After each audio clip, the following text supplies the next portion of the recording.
Bonjour belle âme et bienvenue sur mon podcast à la rencontre de l'invisible. Je suis Vanessa Otadi, ton enseignante cosmique, et aujourd'hui on va discuter ensemble de qu'est-ce que ça fait de revenir à sa personnalité première. Pour moi, il y a deux types de personnalités. La personnalité que j'appelle la première, qui est celle de ton âme, qui est celle que tu as dès que tu arrives, que tu t'incarnes, que tu plantes tes pieds sur la terre. Cette personnalité-là, malheureusement, va changer et va devenir une personnalité adaptée à ce que la société attend de toi, à ce que les humains attendent de toi, que ce soit tes parents, mais que ce soit aussi des amis, des enseignants, des intervenants, le reste de la famille, peut-être même plus tard conjoint-conjointe, tes propres enfants, si tu en as. On passe de la personnalité première à la personnalité adaptée dès qu'on reçoit des critiques, des jugements. Dès qu'on se fait dire « Ah, j'aime pas quand tu es comme ça. J'aime pas ce que tu fais. Ça se fait pas. Ça, on dit pas ça. » Il y a plusieurs personnes qui ont vécu ça très rapidement dans l'enfance. Au point où les parents voulaient façonner à leur image ce petit être qui, lui, avait déjà une personnalité très claire et qui malheureusement ne correspondait pas à la vision que ses parents avaient de lui.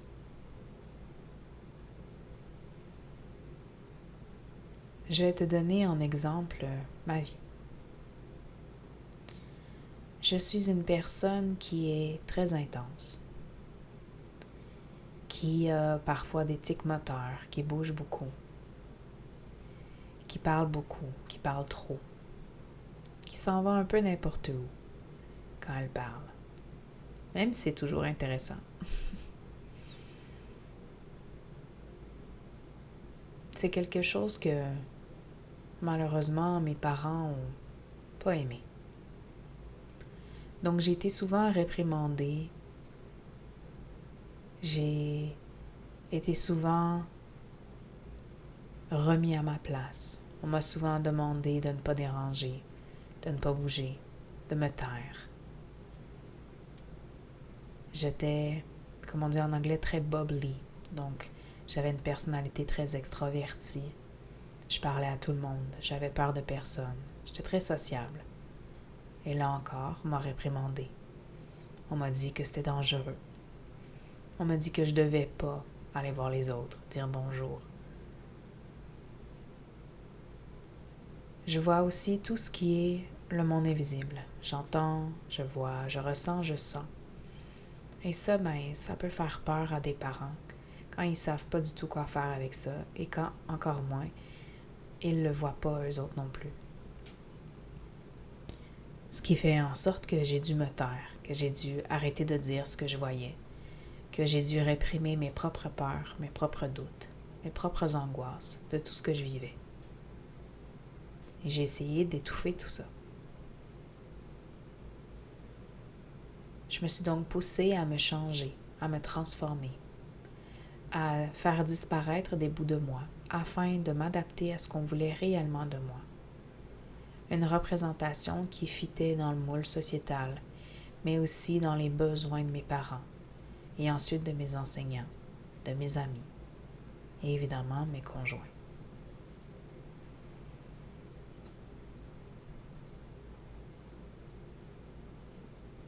Comme j'ai beaucoup à gérer au niveau du monde invisible, c'est très compliqué pour moi d'être dans les lieux où il y a trop de monde. Donc, c'est évidemment avec grande difficulté que j'ai fait mon entrée à l'école. Même si je paraissais être très bien à la garderie, l'entrée à l'école a été tout autre. Déjà avec une intervenante qui m'empêchait d'être moi-même, mais aussi avec ces centaines et centaines d'enfants. Et donc, on peut doubler au moins la donne par rapport aux fantômes. Donc, 100 enfants humains égale généralement 100 fantômes de plus. Donc, 200, 300, 400 êtres qui ont des personnalités, qui ont des énergies, qui me font sentir et ressentir des choses que j'ai jamais vécues. J'en parle déjà dans mon programme La parentalité magique, mais penser qu'un enfant de 5 ans qui doit vivre ça du jour au lendemain, interagir et savoir gérer parfois 200 et 300 énergies différentes par jour, c'est beaucoup, c'est énorme.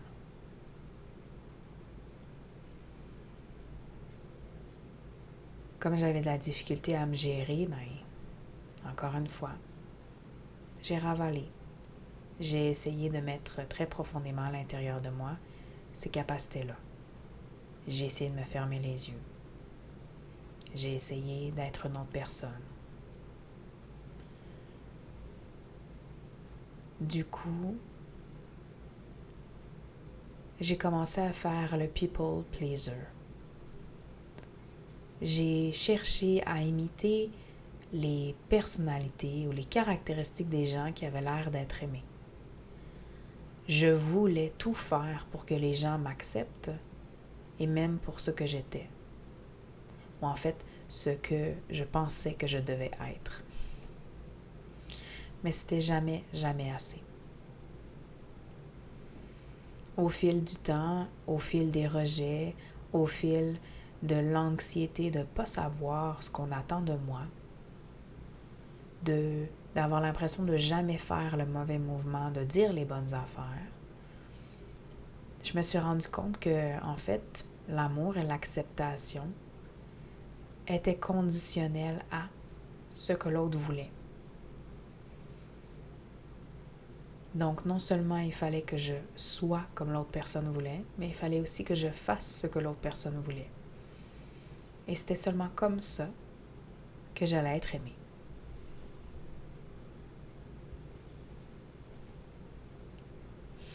À l'adolescence, c'est vite devenu un peu intense. J'ai eu l'impression, littéralement, d'avoir 2 personnalités bien distinctes à l'intérieur de moi. Quand je prenais ma douche, je me parlais littéralement. Et j'avais 2 voix dans ma tête. Je disais des choses complètement différentes d'une voix à l'autre.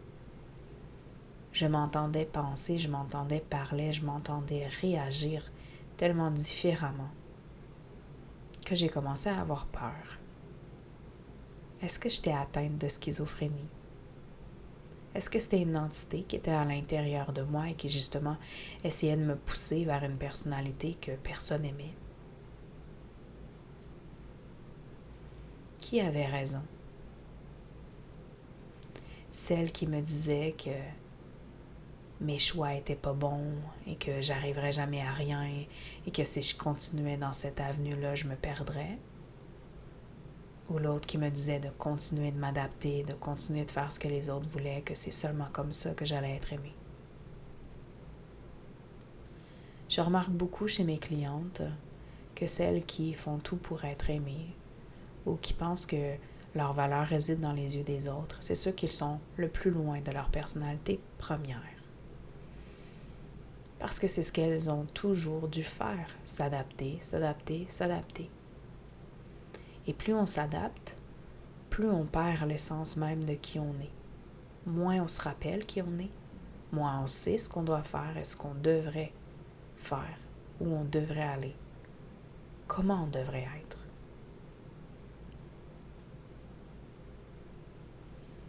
J'ai vécu énormément de colère et énormément de sentiments d'injustice. Et ça, c'est un peu propre à ma personnalité première. Je comprenais juste pas pourquoi les êtres humains me faisaient vivre ça. Pourquoi les êtres humains n'acceptaient pas qui j'étais réellement. Pourquoi ils ne m'aimaient pas pour qui j'étais réellement. Juste à penser à mes parents et à quel point j'avais dû me transformer pour eux et que c'était jamais assez. Peu importe ce que je faisais, j'étais jamais assez. Et ça, là aussi, je sais que c'est une blessure profonde de ma personnalité première.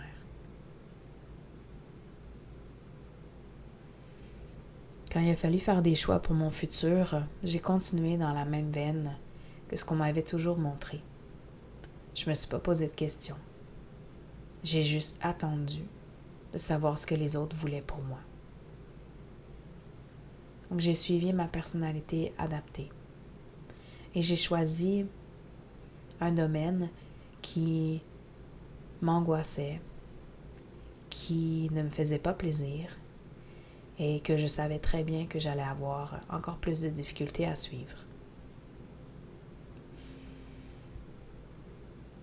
Et imaginez à quel point je voulais pas être là et à quel point ça fonctionnait pas. Tellement que je vibrais et rayonnais ce mal-être-là. J'ai pas plus été appréciée par mes collègues.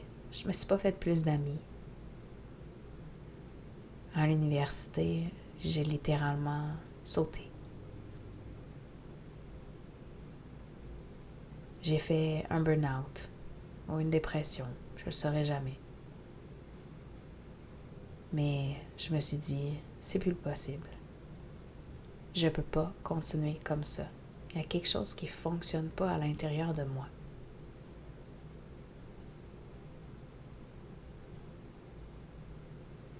Malgré cet espace-là où je me suis redonné le droit d'être un petit peu moi-même. À 19 ans.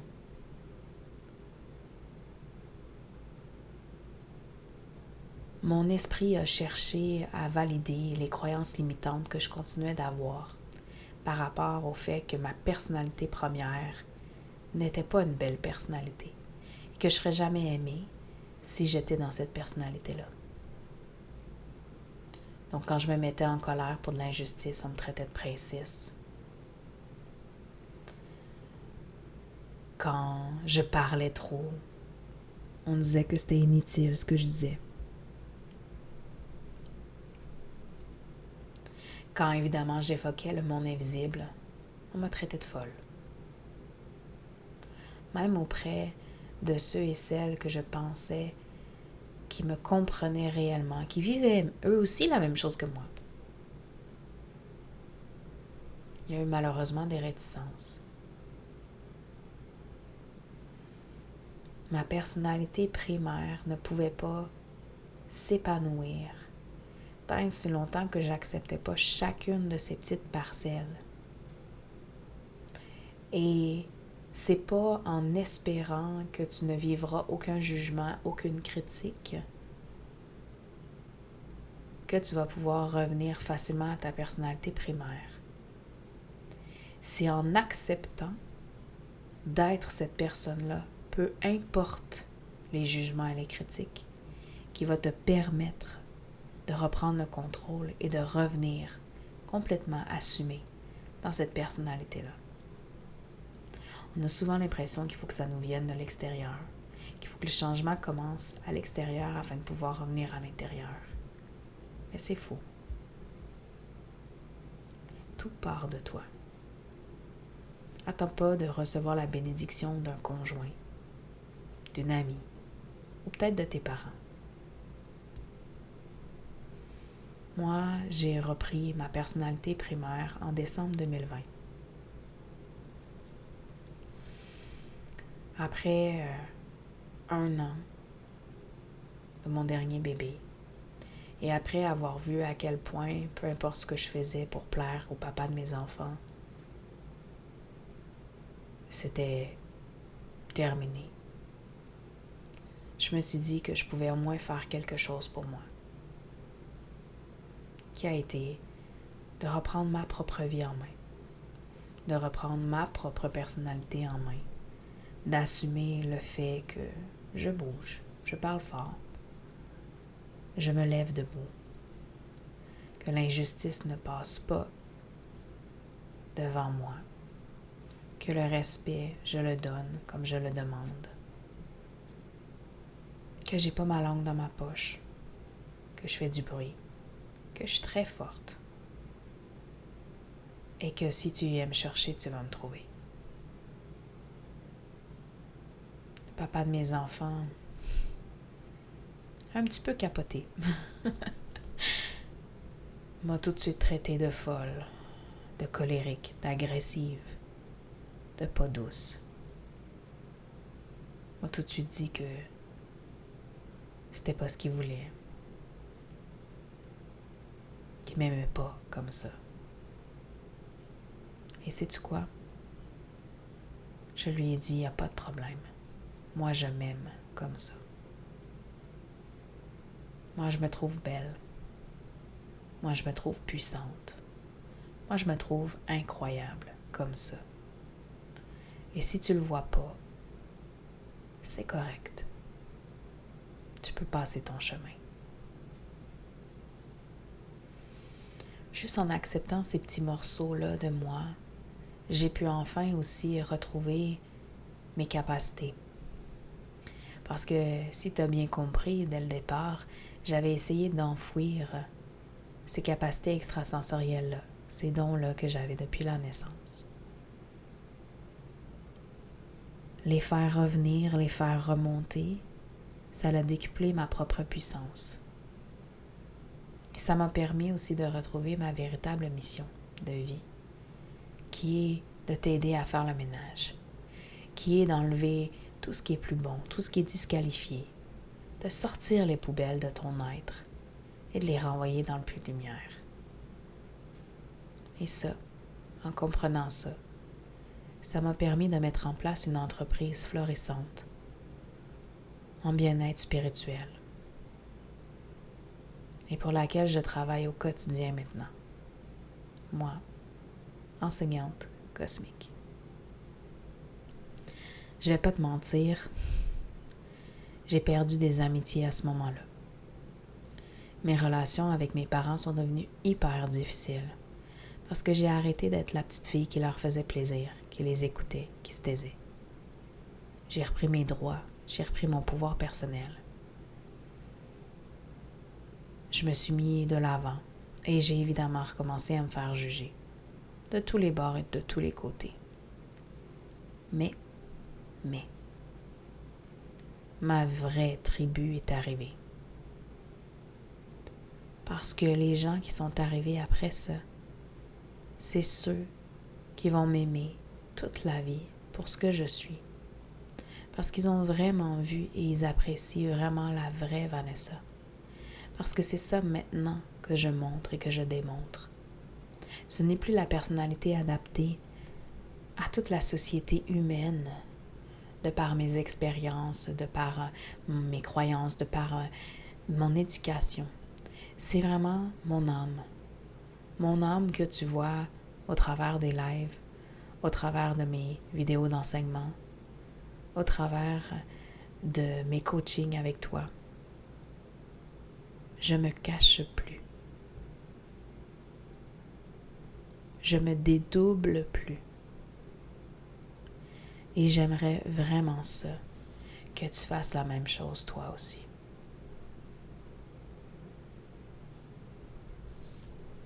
Dis-moi, est-ce que tu te sens comme ça? Est-ce que tu as l'impression qu'à l'intérieur de toi, il y a deux personnes qui se parlent, que tu as deux caractères bien différents? Une qui est posée, gentille, qui est aimable, alors que l'autre est remplie de colère, de sentiments d'injustice, se victimise peut-être. Ça ne veut pas dire que tu es l'une ou l'autre des personnalités. Et ça veut encore moins dire que l'une ou l'autre des personnalités est meilleure. Ça veut juste dire qu'en ce moment, tu es loin de ta véritable personnalité première, celle de ton âme, celle qui te pousse à faire quelque chose en particulier ici sur la terre, dans cette vie-ci. Si tu te sens comme ça, je vais te demander de prendre une profonde inspiration. Et je vais te demander de te regarder dans le miroir. Et pose-toi la question. Qu'est-ce que je veux vraiment faire? Qui je veux vraiment être? quelle est ma véritable personnalité.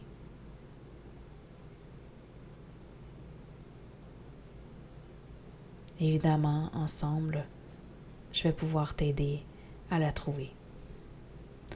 Et tout comme ma propre histoire, tu vas découvrir que même si il y a un bout de rough qui va arriver au départ, tous les changements positifs qui vont s'opérer par la suite vont en valoir la peine. Plutôt la joie, comme on dit. Parce que tu sais, hein, il faut qu'on choisisse bien comme il faut nos mots. Ça va valoir la joie de reprendre ton pouvoir personnel, d'arrêter de voir la valeur que tu as dans les yeux de l'autre, d'arrêter de chercher à plaire à tout prix parce que ce que tu es pas assez. Parce que c'est pas réel. C'est des constructions éducationnelles, sociétales. Quand on voit dans les films hollywoodiens, les personnages dans les films d'ados se dire « Ah, si tu veux avoir une fille, il faut que tu arrêtes d'être toi. Sois pas trop toi. » Les filles aimeront pas ça. Il y a quoi de plus fake que ça? As-tu vraiment envie de continuer de vivre sur un mensonge, un non-dit, une illusion de toi? Ou as-tu envie d'embrasser ta vérité, ta mission de vie, la beauté de ton être dans ses moindres recoins et détails? Et quand je dis dans ses moindres recoins et détails, je parle aussi de tes côtés plus sombres, de tes défis. Parce que quand on sait c'est quoi notre personnalité première, on sait aussi c'est quoi ces défis-là, ces côtés sombres-là avec lesquels on va devoir composer. Pas transformer, pas changer, mais plutôt accepter, atténuer, transmuter, amener plus loin. Ouais, c'est très facile pour moi d'être extrêmement en colère. Mais cette colère-là, je l'utilise où tu penses? À détruire les gens? Ou bien à enrayer des situations négatives qui blessent? À amener de la transformation? Quand je crie fort, quand je parle fort, quand ma foudre explose, les gens me regardent. Les gens savent que je niaise pas. Oui, il y en a qui vont dire que je suis soupe au lait, susceptible, que je vais peut-être même crier pour rien. Mais la réalité des choses, c'est que même tes défis, tes côtés plus sombres de ta personnalité, t'aident réellement.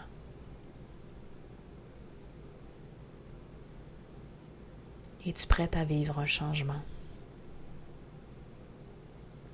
Es-tu prête à te reconnecter à toi-même, à ton vrai toi, à ta véritable personnalité?